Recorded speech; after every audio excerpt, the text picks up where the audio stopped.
Une première dans l'histoire du Kenya.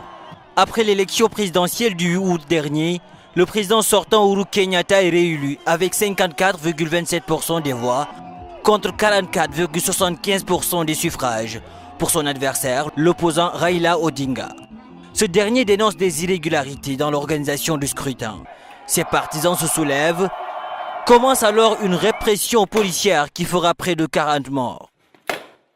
Saisie par l'opposition, la justice invalide la victoire d'Uhuru Kenyatta en raison d'irrégularités. Un nouveau scrutin doit avoir lieu dans les 60 jours, plus précisément le 26 octobre.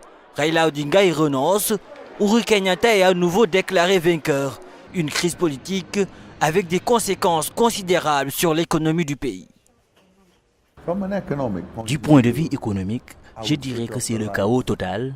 Soyons francs, nous avons une économie à genoux. Notre plus grand supermarché est maintenant sur le plancher. Si vous êtes une petite et moyenne entreprise, il vous sera difficile de décoller. Tout est au ralenti.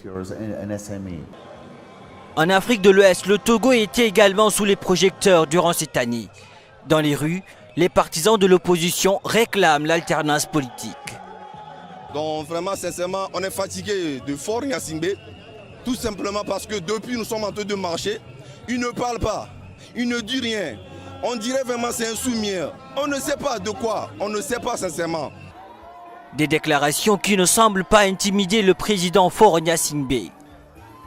Et on peut transformer une chose juste ou alors un homme simple comme moi en dictateur sanguinaire. Le vent de la crise aura également balayé la République démocratique du Congo. Au pouvoir depuis la mort de son père en 2006, Joseph Kabila termine son deuxième et dernier mandat le 19 décembre 2016.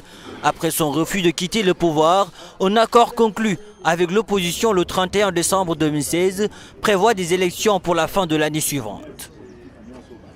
Plus l'opposition s'entre-déchire, plus le temps passe, et moins il sera possible de réaliser ce qu'on attend de l'accord du 31 décembre 2016, c'est-à-dire des élections qui conduiraient à une passation des pouvoirs.